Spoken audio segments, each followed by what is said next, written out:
Dude, you've come so far, man. I'm so stoked for you. Everything you're touching is just awesome. It's just great.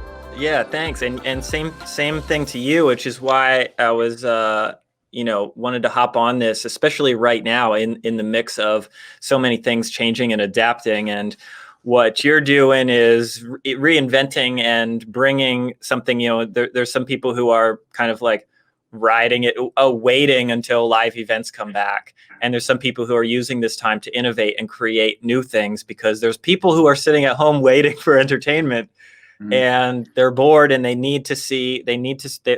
waiting for people to step up and bring them cool experiences. And it's like you look at your virtual tour schedule and it's like you're doing shows every day almost. I am. Yeah. Almost every day. So I'm doing one right after this. I did one last night. I did two the day before.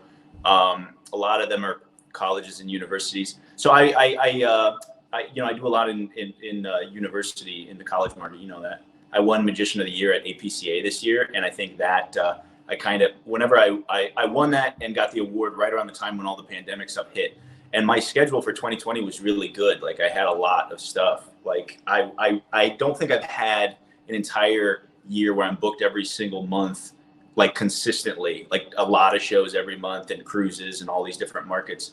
But I don't think I've had that in a really long time, at least. And so this year was really good. So when everything hit, I was with a bunch of other entertainers at APCA. And we were all like looking at each other like, oh my God, when everything with the pandemic was hitting, because we're sitting with our agents and we're sitting with, and we're all these performers and guys, and we're looking at each other and we're watching our schedule, our tour dates just dropping off. And it was one of the most insane things I've ever experienced in my career. And I'm sure you could relate. I mean, with that kind of stuff, I know you're not touring as much because now you're doing so much more on the virtual platform, which is amazing that you were already doing that. But like when all this hit. But yeah, so I knew immediately that I had to think outside the box because I have to provide. I've got a wife and kids, and then on top of that, I'm not somebody who likes to just sit down and not do anything. I need to work and I need to perform, and I need to always have an outlet. I always need to be performing. And so I've done a lot on television, and so I know how to do stuff to a camera just from doing a lot on TV, and then not only a lot on television, but also, when I've done my live stage shows, I work at a camera and there's a screen behind me, and they watch the close-up stuff on the screen. And so doing that, I really knew how to do stuff for a camera. And then I just had to adapt to the situation immediately. I knew I was at home. I don't have a home studio. I mean, I'm in my house and I'm in my living room. But there's something kind of intimate to that I like. Like your studio is amazing, but this is something that you've always been doing. And so you knew exactly, you've already been in this. For me, I was like, I tour full time. I don't need a home studio. So for me, I was just like, what can I do? And I knew I couldn't do the same touring show that I'm doing when I'm on the road and stuff. I knew I had to adapt it for the screen. I tell you what, man, I've talked to so many magicians, tons of magicians. I did one of these. I did a TAD talk with TAD Management. I don't know if you know TAD Management. They're my cruise agents, and they represent Jen Kramer and a few other really great magicians. And I did a talk with them. We were all on live like this, and we were all talking about doing magic on a screen like this for not for an audience. I mean, for an audience, but not like where you can see everybody and interact with them. And I've heard so much like blowback from a lot of magicians. Have you read of some of what people are saying about like virtual shows and stuff and seen what some magicians are saying? Because some people are opposed to it. Some people are really into it and like, oh yeah, I'm doing virtual shows. And some people are kind of opposed to the concept. Yeah, it's been super fascinating. It's exactly that for me of like some of the like maybe more traditional, like, oh, this is a live theater art. That's what it's designed to be presented to audiences in real in real life. Right. And I obviously don't agree. And yeah, there's obviously something great about being in person with the audience. Also, here's Rob. Hi, Robbie. Says, hey guys, good to see and hear you both. There's an old college market friend. Good to see you there watching. Thanks for hopping in.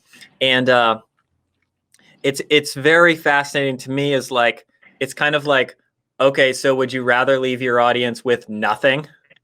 Right. or give them something like they're sitting home going to watch some other thing. So why not deliver them something that you can create? And going back to your stuff is like, and I think some of those people that aren't really excited about the virtual thing, it's because maybe they tried to do their stage show on camera and it didn't work, obviously, because it's made for live audiences. How Right. did you adapt or you've been a kind of adapting through doing a lot of TV shows Yeah. and then using cameras on your thing? How did you make that?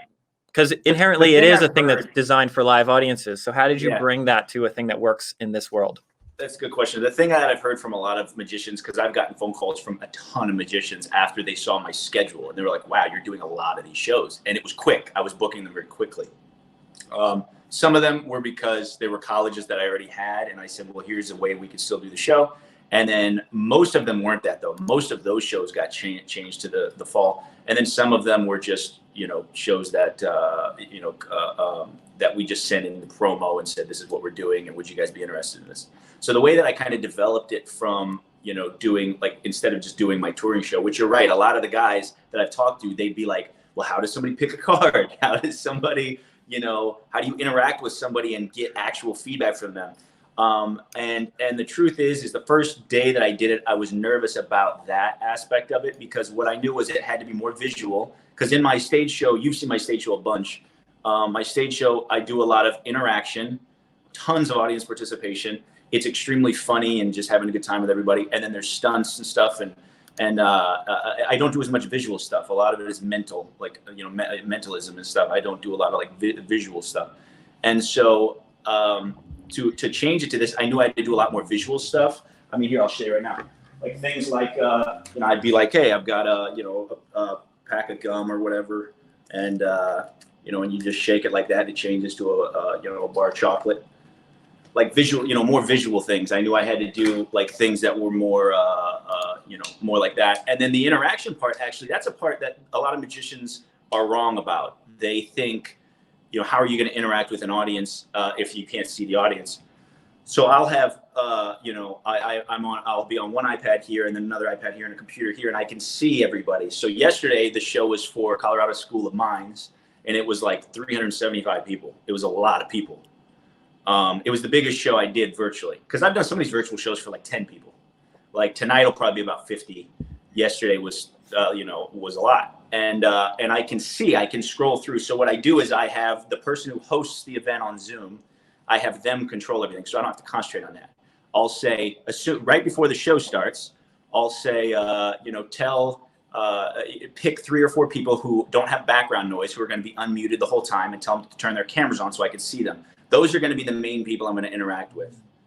And then everybody else, if they want to raise their hand, like in the chat or whatever, they could be involved too. But we tell everybody before the show starts that this is what's going to happen.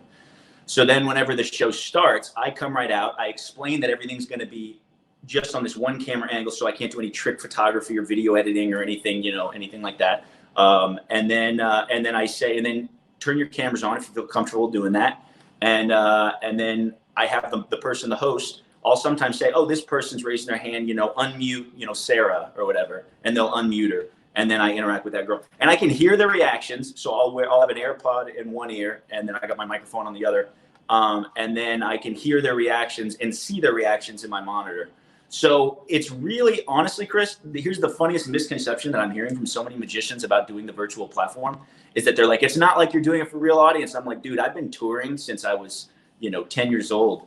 And I know what it's like to perform in front of a real audience. And after I'm done with these virtual shows, it feels like I just did a show for a real audience. The only difference is they're not touching the props. So if I say I need somebody to pick a card, and I'll say, "See a card in the deck," or I'll riffle through and say stop, that's kind of the way that you can kind of get past that. But it's so funny, man, because so many magicians have asked me how you get past, because I'm sure everybody's just like, "Well, I'm just going to do my show for the virtual platform, but how would I do that?" And I only do maybe 2 bits from my live show, and the rest had to all be adapted really quick. But it was all stuff I've done over the years, or stuff I already had kind of in the bag. And then I'm still developing stuff now. Like I'm still working on bits to, in it and everything. So yeah, I mean, it was a challenge to do, but I got to be honest, it wasn't that hard of a challenge, at least for me, because I was already doing so many things on camera over the years. So In a way, when you were saying that, in a way, I kind of thought about how, in a way, you need to be even more connected with your audience and more mindful because you can't feel them as close and hear them as close. So if you have a monitor where you're seeing them, you need to actually really be mindful of actually paying it, like put that effort in to pay attention to them and see how, you're going to see somebody laugh that you can't hear them laugh maybe. And that's really right. interesting of like, oh, you're not being distanced from them. You're actually, it's actually making you be It's more aware intimate. of them. It's more intimate. There's an intimacy to in the virtual shows. I read a blog from a magician. I don't remember what he called it. Plus, if I name drop it, it'll sound bad. But it's a magician who I admire, and he wrote a blog that was really bad about virtual shows, like completely bashing them. And then a lot of magicians I admire were like commenting on it and like talking about how bad these virtual shows, the ideas were, and all this, and how it's it strips away all of these elements from a live audience, and your personality doesn't come across. I think it depends on the performer. I don't think everybody could do the live shows, to be honest. I mean, the virtual shows, to be honest. I think that he's right in that. I think there's a lot of people who can't do the virtual shows and shouldn't. Maybe because if their personalities aren't coming through live on stage, they're probably not going to come through in the virtual, in the virtual platform. Like somebody like you, I've seen you and I performed a lot together in the past too, and I've seen you do your thing, and your personality comes through on stage and off stage, and you're the same on stage, off stage, and on camera, wherever. So if you're not already naturally like that, you're probably not going to nail these virtual shows. But the intimacy of it is great. I love how I'm like in my house, in my living room, and I'm like, welcome to my house. Some of these schools, dude, they've seen me come to their schools for years, and they're like, whoa, we're like hanging out with Joel talking on camera in his living room. And I'm like, yeah, man, like if I was going to do the virtual platform for like years, I would do like a set and, obviously, but I'm not, I'm only doing it during this time, at least for right now. That's the plan. And there's something that I like about the intimacy of being like in my home, we're just hanging out. And it's really, the word intimate is really the best word to describe these virtual shows. It does feel that way. Do we have any questions? Yeah, I just popped up. We'll drop a comment if anyone has a question. It looks like there's probably a lot of magicians and performers here. David Boyd, another college and cruise ship performer there. Intimate and challenging, but fun. Yeah. David's done. I know David. I just talked to him the other day. I know he's done a few of them. David Boyd's done a few of them, and then so there's different friends of mine that I know are doing them. But it's usually, honestly, dude, the guys who are really doing well with it are the guys who just don't look back. They don't look at any other option. I look at it like this. There's two options for the virtual shows. It's either you can go in it as like Joel Meyers or Chris Ruggiero, the artist, or are you going in as the performer and the provider and the person who has to still work? You know what I mean? Like for me, I'm like, I got to provide for my family. I got to still work. I have to still tour. I have to still do what I'm doing. Now, my prices aren't the same as my touring show, obviously, it's not that much less though. I'm able to still get something. I'm still making a good living out of it. And it's because honestly, I'm just busting my ass booking them. And if people aren't busting their ass trying to book them, they're not doing good promo for it and not really pushing with it, then it's just like touring live, man. You got to bust your butt to try and get it done, What's and it's like people, it's like reinvent. And what kind of to double back down on what you said before of like some people, might not be a good virtual magic show, but I kind of wanted to like lean into that of like, maybe you can't do your magic show live, but maybe you turn it into a talk show where you talk to other magicians and performers about it. So I think there is an opportunity for everyone. And I want to like be more clear probably than I have been about like encouraging people to do something, but maybe that doesn't mean do your juggling show. Cause it's like, I don't know that a juggling show will ever really work that well on a virtual thing. Like it doesn't make sense to do juggling in your living room. But like it makes a lot more sense for me to talk to my friends who are doing cool stuff. So I'm doing more of these interview shows and I'm more hosting and curating people who are doing cool stuff. So I think it's important to like encourage people to, maybe your show will never work and maybe you won't ever do a magic show or juggling show again. But maybe now you use this time like I'm I'm not really a juggler anymore. Now I'm more of a host and a curator of other people, what they're doing, and highlighting what other people are doing. So I think it's cool for people to think like, yeah, maybe this is like a new rebirth for what you're doing. Yeah. So I think that's a cool. Yeah, some questions will pop in here. Looks like there's a bunch of ones that popped in. What's your favorite routine during these shows? From Wade, another magician. Is there something that makes sense in this virtual world that you wouldn't typically be able to do in stage shows? Yeah. So, like I said, I adapted a lot of the magic that I do. Like when I do magic on a cruise ship, I have, 2 cameramen who can film me and it'll be up on the screen. So some of my close-up card work, that's kind of, where like smoke's coming out of my mouth and playing cards appearing, or I'm doing things where playing sign. Well, like for example, if I need somebody to sign a playing card, how do you do that through the screen? So what I do is I tell somebody, I pick somebody through the screen and tell them, name any card you want. They name the 4 hearts. I snap my fingers and the 4 hearts is on top of the deck. And I say, now I need to sign it. Now, if you were here, you would sign it. But because you're not here, I want you to tell me any word in the English language and I'll sign that word on here. I'll do that. And then I say, now name any kind of like easy drawing. I'm not a great artist. So name like a drawing that I can draw, like a heart or a star or something simple. And they, yesterday somebody said the word noodles and they told me to draw a top hat and a poodle. And so I did that. And then I could do like an ambitious-y type of card routine, my own, version of it. And I would say that's probably my favorite type of routine to do with it. I'll open it where I'll make a deck of cards appear in a really cool way. And then maybe I make all the aces jump to the top. And then I tell somebody to think of a playing card. It appears on the top. Then I sign it, whatever they say. And then it appears on, in all these different places. Then I pull it out of my phone. That's like the kind of thing where it's still interactive, but it's really visual and still shocking and all that. Yeah, that's nice to be able to bring that actual. It's the same experience as them signing. Like obviously he wouldn't have known that I was going to say noodle thing, and it's like they're friends that even virtually, like we know it wasn't like somebody just like faking it or something. It's like obviously really happening. You got to, if you're a magician watching this, you have to think outside of the box with this virtual platform whenever it comes to that stuff. Because I've had so many magician friends, a lot, Chris. I've had like 10 guys call me and ask me. A lot of them are asking me the same questions. How do you do like they just think it's all visual, like it's just playing cards appearing and billiard balls appearing, and then what else are you going to do? My virtual show is just as interactive as my stage show. It's the exact same amount of interaction, except for I'm not touching people like and saying how you doing and all of that kind of thing. In like touching their shoulders or putting their hands out and putting things in their hands. But it's just as interactive because I thought outside of the box. And it took shows to do it. It took multiple shows. Anybody who's performers that are watching this knows you don't just get up and just do it. The first time I did it, I was a little bit nervous, which felt good because I've been performing since I was a little kid. So it felt good to be nervous about something. And then more and more shows as I was doing it, it got better and better and better. And now I'm, 8 shows in or something. And now I'm feeling like there's a groove there.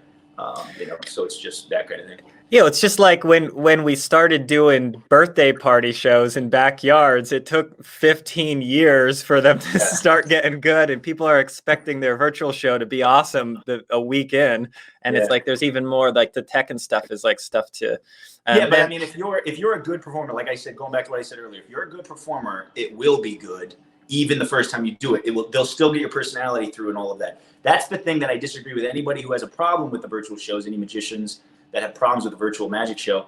The thing I completely disagree with is that they're like, oh, it'll destroy, your personality won't come through and your interaction with the audience isn't there. The audience isn't applauding normally. I still have them applaud. I can still hear people. I'm still very much involved. The thing I really disagree with is that, they think if you're a good performer, it's going to come through as long as you are a good performer. If they're bad performers and they're trying to do a virtual show, it's going to be bad just like their live show is bad. You know what I mean? So. Yeah, Ben here says the audience reaction after the show was far more than expected, which mimics what you were just saying. Like people are actually interacting. Nash here says how you keep your hair fresh during this pandemic. Nash always asks talking to you, not me. I was on a TV show like 4 years ago where I wore a fake mustache at one point, and Nash was like, and after that, his questions when I was doing interviews, he'd be like, "Where's your fake mustache, man?" Thanks, Nash.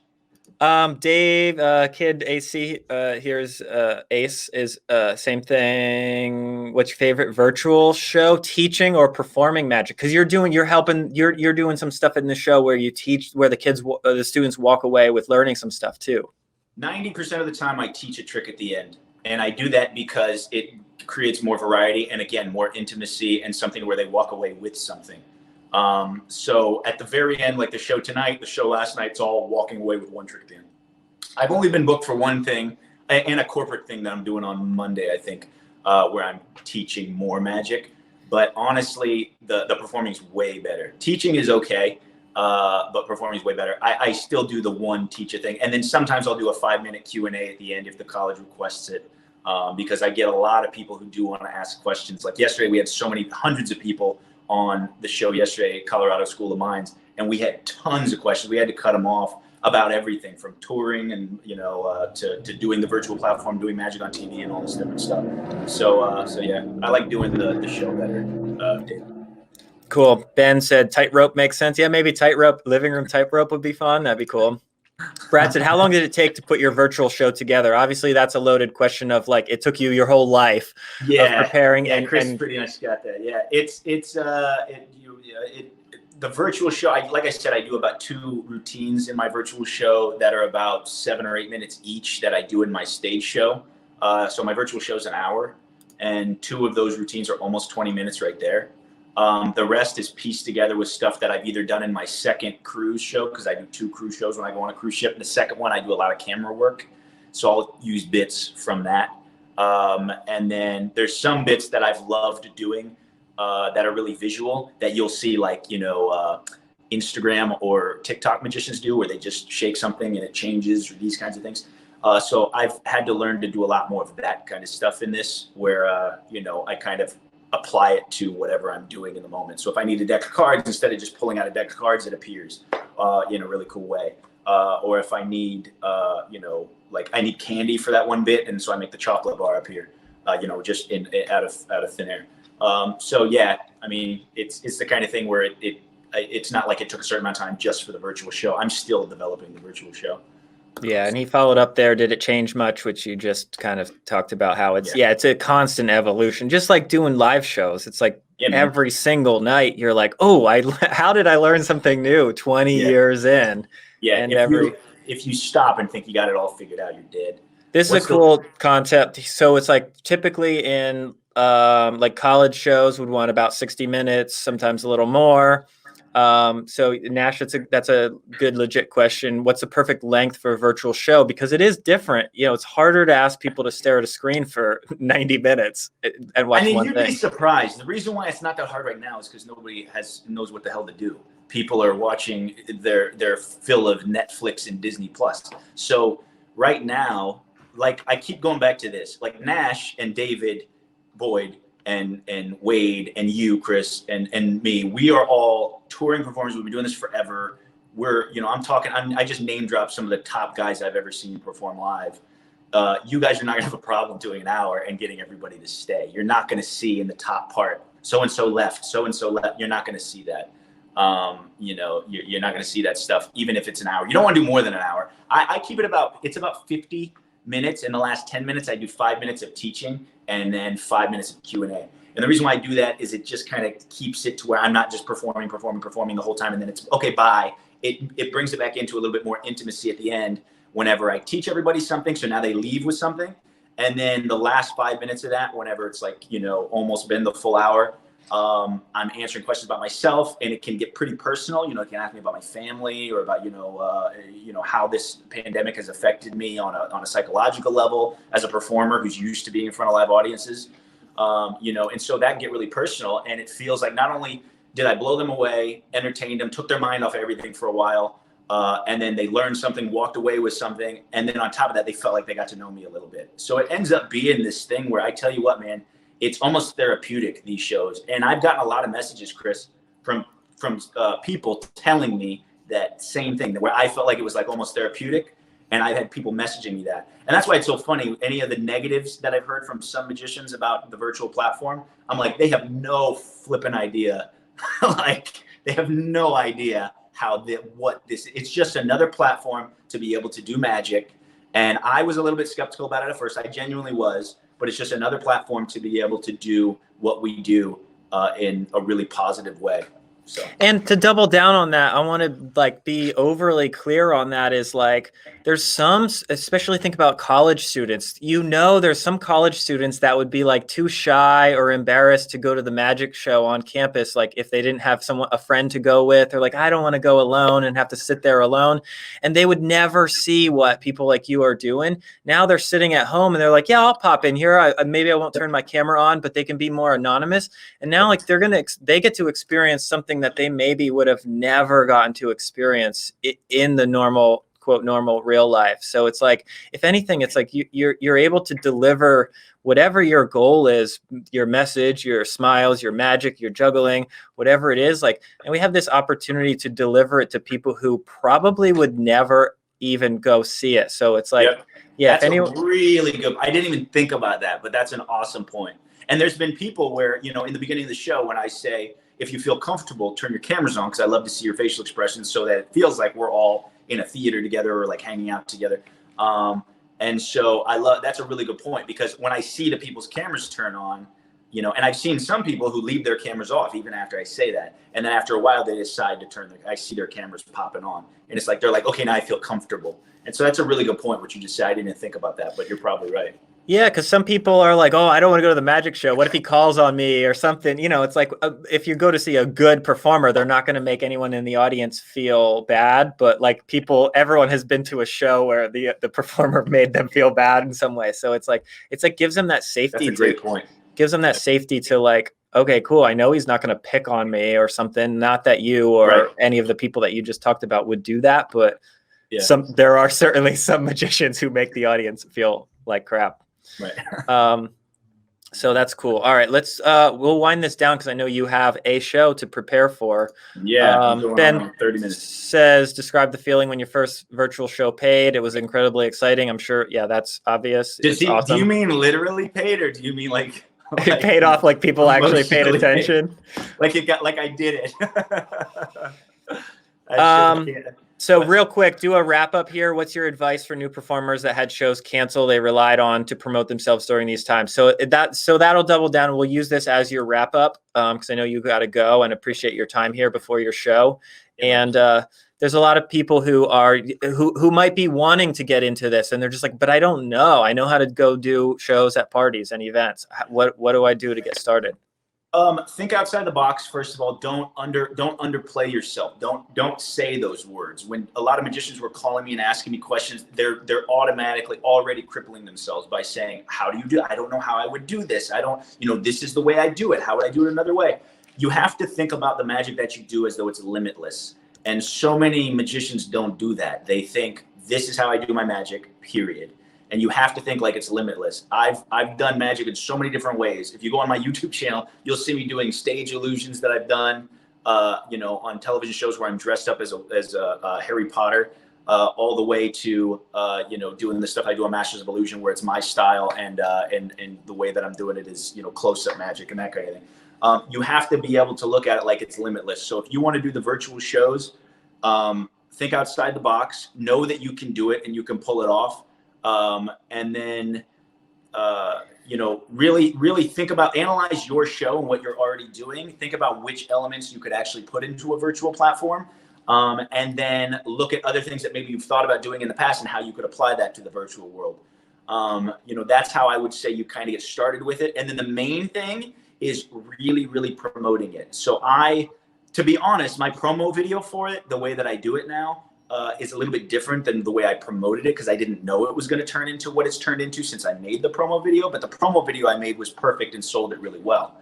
So, really having the guts to be able to, go to, if you work with agents, go to your agents, tell them what you're doing, and make a really good promo right away. Make really good promo videos and promo material. Chris took all my main promo photos of me. You remember you took in LA, we did a photo shoot, and he did it for a magazine for me. But now I use a lot of these pictures that he did for my main photos. They're really good photos, and I use those to promote the show.